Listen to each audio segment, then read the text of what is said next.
Hi guys, welcome back to Ramya's World. Today I'm going to be talking on the topic of unconscious bias, something that we all have experienced at one point or another. I'm just going to talk about some of the common unconscious bias. So what is unconscious bias? Unconscious bias, which is also called as implicit bias, are stereotypes, prejudice or attitudes that people unconsciously attribute to another person or group of people that affect how they understand or they engage with this person or group. There are different kinds of biases depending on the field that you are in, like biases in psychology, research, statistics, epidemiology, but I'm going to be talking about some of the cognitive biases that we normally come across in our everyday life. Bias has a very significant impact on the way we interact with other people in our social life, at our workplace, who gets promoted, who gets hired. So having a bias does not mean that you're a bad person. We are human and we all have biases. Unconscious bias are most often based on mistaken, inaccurate and incomplete information. So if we are aware of these unconscious bias and we know that this is not right, then we are able to make well-informed decisions in the way we interact with other people. So some of the common biases is, one of them is the affinity bias. It's also called the similarity bias. It's a bias where we have a tendency to gravitate towards people who are from the same background. Like for example, I've seen, normally people from the same country or the same community, like, in India we have different communities like South Indian, North Indian, people from Bombay, different cities. So I try to gravitate, towards another person who is from the same background. Like normally I would like to hang out with people from Bombay because we can relate about, stuff in Bombay, the places that you have been in Bombay. But, because of that, you tend to stay away from other people who are not from Bombay or something like that because you think they won't understand it. So that's an affinity bias. Then there's ageism, which is a bias depending on a person's age, and this is normally seen in the workplace where people are trying to hire younger talents, and though people who are older, they might have more experience and more wisdom. So that's a bias which is there. You see during hiring people, you don't want people who are at certain age. So one of the things they're trying to do is not put year of graduation. That makes it very obvious that how old you are. Another bias is the attribution bias, where humans are very quick to judge, and you try to judge, falsely assume some things about a person without knowing the full story. Like if a person comes late a couple of times and you're like, oh, that person is always late, without knowing what led to that person being late the last 2 times that you happen to see him or her. Or if a person is struggling with depression or some other kind of mental illness and something happens at the time when you're there, and then you start thinking, oh yeah, this person has a mental illness, a person is crazy, and you just quick to judge based on just that particular event. Then there's the confirmation bias. It is a tendency to look for favor or information that confirms the beliefs that you already hold. Like you might think that Ivy League schools are great, and then you meet someone from Harvard or Duke, and that person is great, and that confirms it. Or if you meet someone from Google or Apple, and only smart people get into these companies, and then you meet and you find that person is really smart, and that confirms your belief again. So that's again based on a bias that you have, that people from this kind of school or company are smart. Then there's a halo effect bias, where you put a person on a pedestal after you learn something very impressive about them. The common would be like celebrities. We put them up at the pedestal that, oh, they are the best and we are not like them. Or even just a common person, somebody in your office who you hear something great about, and it's just up there and you don't want to hear anything bad about that person.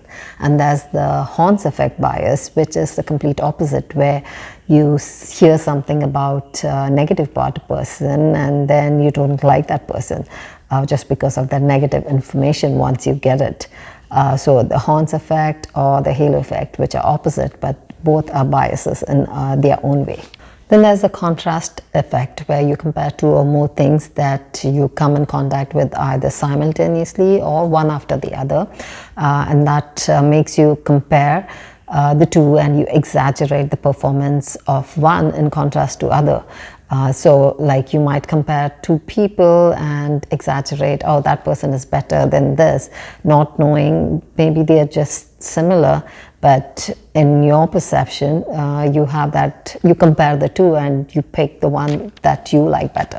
Then there's a gender bias, where you prefer one gender over the other. Specifically, like in jobs, you think, oh, something like construction, plumbing, it's a man's job, the men, so you hire men.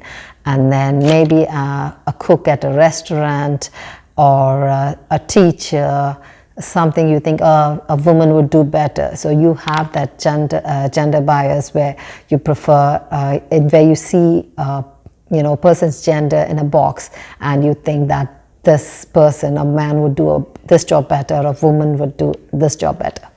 Then there's the name bias, where you have bias based on the person's name. Like I know of cases, there was this friend and he has a Catholic name, and then when he came here, they asked him, okay, so what's your Indian name though? So, but we have Catholics in India who have Catholic names. So that's a preconceived stereotype that Indians have long name or certain different kind of name. Or even when you see in resumes, you know, based on the name, what kind of person, or sometimes what ethnic group or nationality that person is from. So one of the things that people are trying to do now is look at resumes which does not state the gender or the name, just lists your, just give a code, and then it just lists your achievements, your experience, and your educational credentials. And then there's a conformity bias, where people tend to behave and act similar to the other people in their group, irrespective of if it aligns with their own personal beliefs, where your views are influenced by the other people in the group. So like it might be political views, or it might be anything like even games, like liking a baseball game or golf, or playing golf. So something that you don't necessarily believe or want to do it, but you do it because of peer pressure.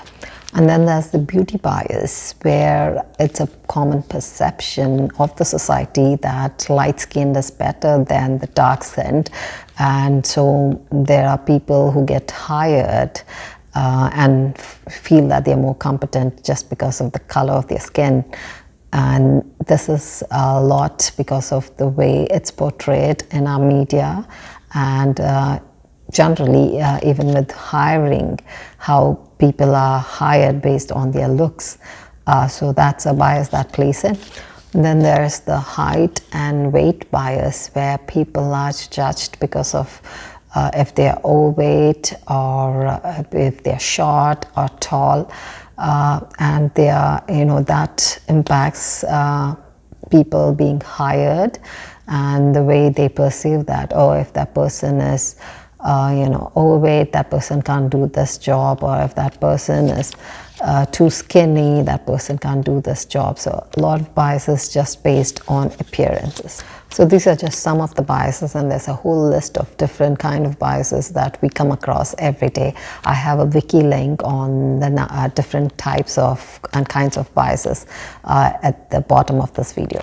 So then how do you overcome these prejudices and these implicit biases that we have? So this is this good article that I will have a link of it at the end of the video that talks about that humans say that they are not biased, they are not racist, but we all are racist and biased in certain extent, even if we don't admit it or not, and which is the reason why we choose to live in a particular suburban or particular community or area, a reason why pick schools that we send our kids to, reason why we socialize in a particular group, because we all have that biases, but they are unconscious, and that's why we do not admit to it. So a way to counteract that is redirect and expose yourself to more positive information about certain things that you are not very kind about, or you don't judge very nicely. Maybe it's about a particular group that you don't like. Read about it, expose yourself more about that community or that particular topic. And like, people have different ideas about gay and lesbian or bi or trans. So read more about it, educate yourself, and you might be able to change your perception about it and not have that bias that this is good or this is bad, or people of certain community or certain ethnicity, this is what they do, and just have that stereotype in the back of your mind. So positive exposure, so trying to make yourself aware about it is one of the way to overcome these bias. Like it said in the article, implicit bias functions like a habit. So unless you're aware of a habit, you are not able to break it. So if you want to make changes to it, you have to make yourself aware of it. Otherwise, you'll always think you're unbiased while you are biased in the way you interact with other people. Another thing that says in the article is accept that you're biased and then push against those limitations. Like, it's very easy to say, oh, that's the way I think, but then challenge yourself. Why do you think, or question yourself, why do you think like that? What can you do to change that kind of thinking? So there are courses online which help you to overcome and understand if you're biased or not. There are courses on Harvard University online where you can take a test relating to see if you are biased towards gender or sexual orientation or mental illness. So take those tests and you'll be able to get a sense of if you're biased or not. And then if you feel, if the test shows that, then taking steps to make sure that you're aware of it and how you can change it. Another way to change our implicit biases or the unconscious bias is putting systems in place that will help us, like having blind interviews where you name, gender, age as all hidden, and you are just judged on, just recruited based on the qualifications on your resume. I like this other one, The Voice, which is a talent contest where people come and sing, and it's blind auditions where you're not, the judges are not saying how the person looks or which ethnicity that person is from. All you can hear is the voice. Then a few things that you can do in your schools where you have a diverse parent community, or do a lot of cultural activities, showcasing cultures from different parts of the world, because your school is made up of kids who come from different parts of the world and different ethnicities. Or in schools, I know my daughter had something called a day where you could use a wheelchair for the whole day and just experience how a person with a physical challenge has to navigate through when they are at school the whole day. You could do the same doing blindfold or having mittens, and try to understand the discrimination that comes with when you're having a physical challenge. Having team interviews, that way you have people from different ethnicity, different gender, different ways of thinking on board when hiring a candidate. That works better than just having a one-on-one interview. Then the tendency is mostly to hire somebody you think is good and who you think would be a good fit. So it's based on all your personal biases. So having a team interview is the better way to go. So we all know we have biases everywhere around us. We are a biased society, but each of us can do something individually so that more of us are more aware of our unconscious bias and try to overcome it and break it and make a society where it is more balanced society where we do not just give into our unconscious bias to interact with people or to make decisions. So that's it for me, guys. I'll see you guys back next week, but until then, live in the moment, enjoy every moment, kyunki kal ho na ho. And as always, please do follow me on Instagram, Facebook and Twitter, and please do subscribe to my YouTube channel. I'll see you guys back next week. Bye, love y'all.